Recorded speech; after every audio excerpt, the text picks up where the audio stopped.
In today's video, I want to show you how you can build your own LED arches for your front yard Christmas, Halloween, or any holiday light display. I'm also going to show you a quick tutorial on how you can set up your arch in XLights to get it working with your controller. Up next. Hey everyone, my name is Jeff, and on this channel I do all sorts of do-it-yourself projects as well as a whole bunch of Christmas and holiday lighting. Several years ago I started a light display for my house. It started with a 12.5-foot Megatree and then graduated to adding lights to my house. These are all using LED.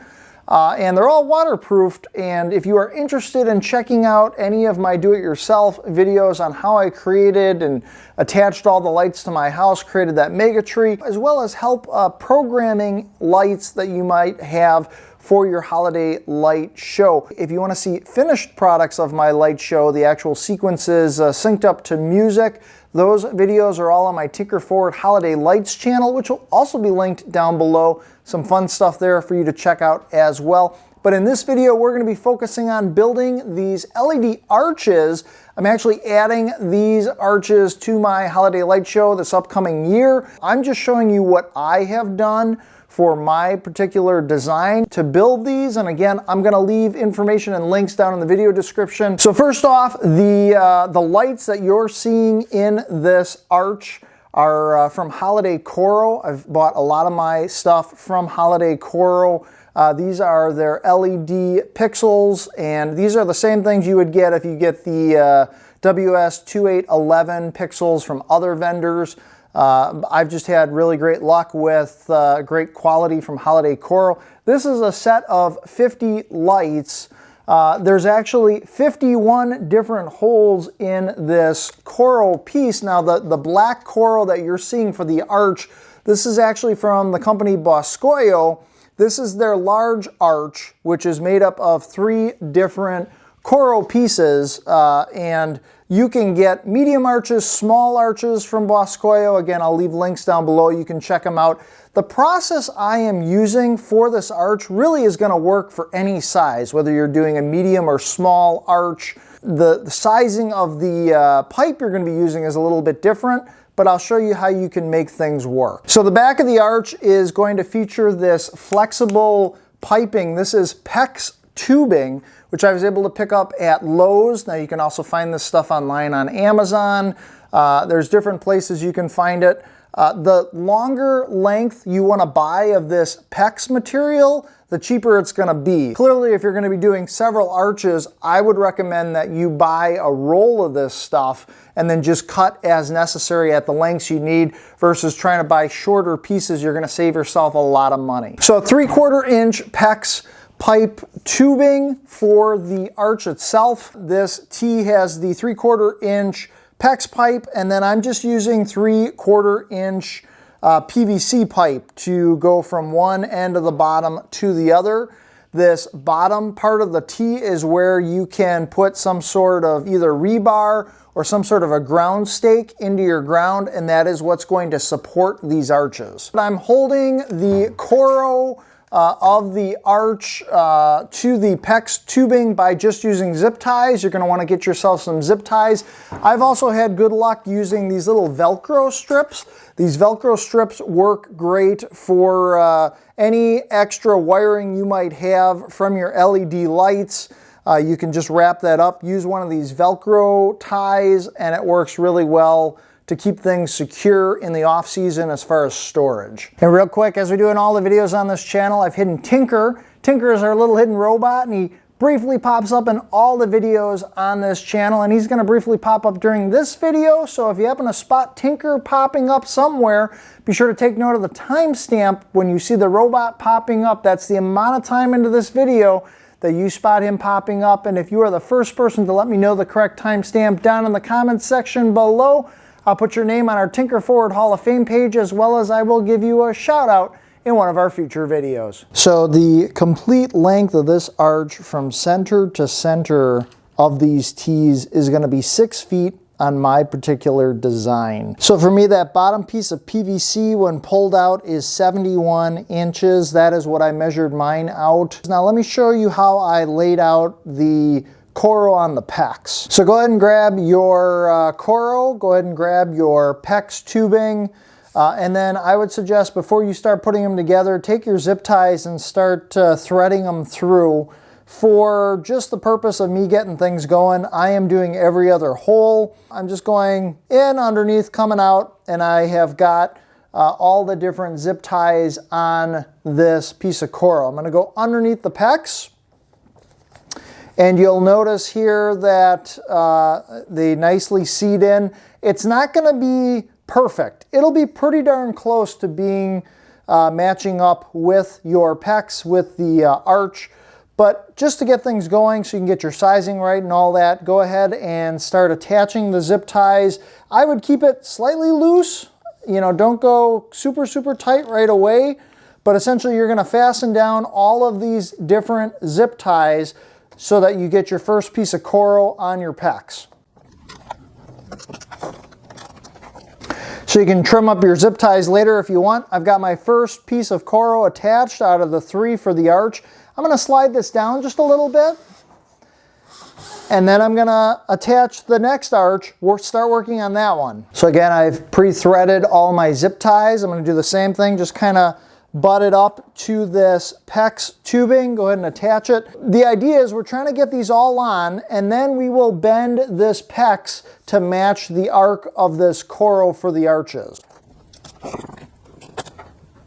Again, I'm going to slide all these down now that they're attached. Go ahead and take my third and last piece of the arch and then go ahead and zip tie that on.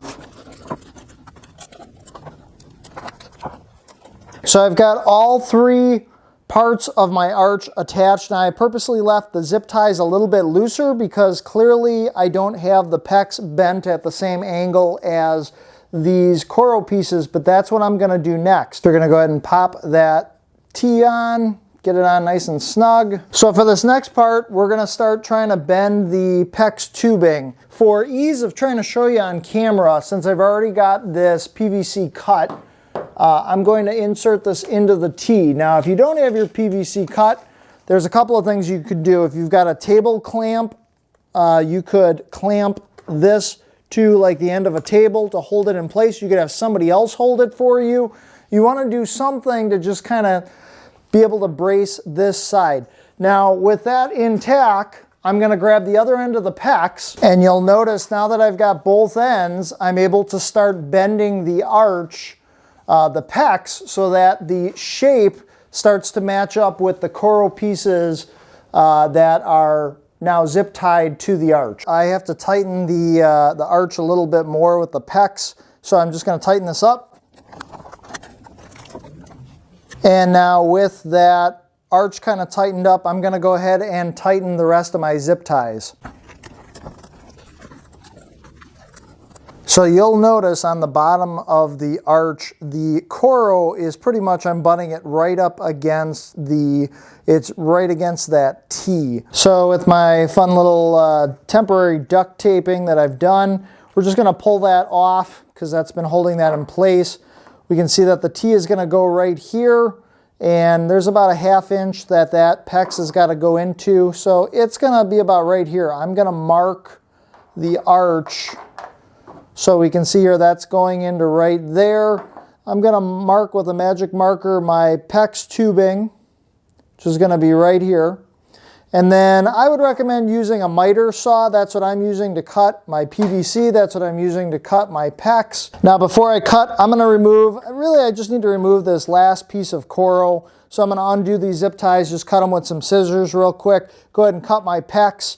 I'm going to go ahead and put my Tee back in, and then I'll reattach my last piece of Coro here to complete the arch. Take a quick second if this video is helping you out, smash that like button as I greatly appreciate it. It helps out this video as well as this channel. When you get your first arch done, you can just put this piece of PEX up to another piece of PEX and then go ahead and trace or go ahead and draw a line to the length that you need. I want to make sure that the PVC is pushed in good. I want to make sure the PEX is pushed in good. And then I'm going to go back around and just tighten up all of the zip ties for the Coro. So from this point, I've got the arch completed. I trimmed up those zip ties. Let's turn this around. So here's the front of the arch. It's going to line up a little bit better once you also start inserting the lights. Now the lights I'm just going to pop in through the back. Here in Wisconsin, we usually get anywhere from like 6 to 12 inches for a snowfall. The arches will tend to get buried by some of that snow. So on the bottom of this tee, you can actually add in some extra PVC pipe. I would recommend anywhere from 6 inches up to a foot. To add a little extra support to these joints of the arch, I added some screws. So these are number 7, 5/8 inch screws, and just drilled those through on the back of the arch so that it's not as noticeable, helping secure it a little bit more. So with your PVC pipe, as far as attaching it to the ground, what I would recommend is you can go and get yourself some rebar. I found that that is one option. Another option that I've had success with is get yourself some good tent stakes. You can go to Harbor Freight. I think they've even got stakes that are very similar to this at Lowe's, Home Depot. You can also get these online. So Lowe's has these 12-inch stakes that you can buy, and these just barely fit through the PVC. But essentially, you can pound this into the ground, leave a bunch sticking up anywhere from like 6 to 8 inches, and then just go ahead and insert your arch. Put one of these on either end of it, and that will hold it into the ground. I want to show you a quick setup just to get you going with your arch if you're just starting off. This is XLights. Before we even get into XLights, I want to jump over to my controller. So I am using a PEX controller, which is from holidaycoro. Links to all the different products that I am using are down in this video description. But with that PEX controller, you're looking at the configuration, the interface essentially. I've got a couple of long-range receivers, one that's operating stars in the arches, and then another one that's operating the lights for my house. You can see under my show design here that I've got all of my different universes set up. So I've got my Megatree. If we scroll down a little bit more, here's all my house lights, my stars from my Megatree, graves for Halloween, and then here are the arches. And I've programmed all this. You can watch my other Megatree video or house lights video to get more information on how I program this. I've also done a XLights starter video as well on how I was able to set all that up. But I've added on these channels here, 43 and 44, my arches. From this point, I'm going to jump back over to XLights because I've got everything set up. And then using this create an arch button, I was able to just click that and then drag over to create this arch.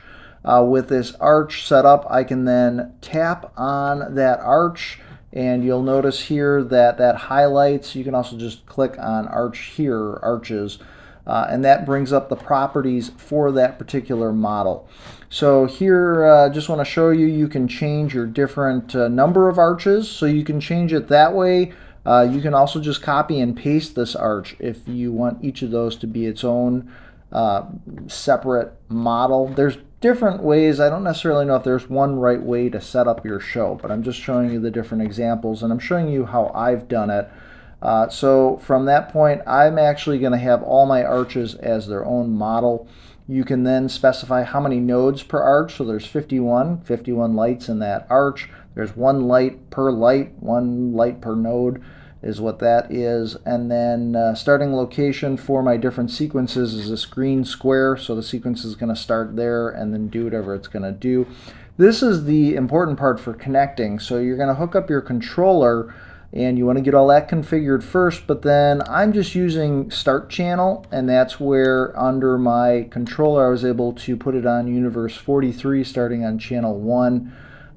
That's programming this arch, so XLights knows where that prop is in my order of all my different universes. So you go through all the different properties to set up your arch, and then once you've got that going, you can even go to tools, you can go to test. I can find 43 right here under my testing. We can go ahead and tap on that. My arch is lighting up right now. If I jump out of that, now I'm ready to sequence, so I can go to Sequencer, this tab right here. This tab is, I've already thrown in some different sequences, so you've got all these different buttons up here that do different things. You find something that you like circles, and I just dropped that in here. And then you can go into the different effect settings. You can change number of circles, size, all these different things will change what your sequence is going to look like. And I just put together about 30 seconds of a show for the arch. I wanted to show you a quick setup. That's, in a nutshell, how you would set up and get going with an arch. I'll show you the quick show of the arch, and I hope you enjoy it.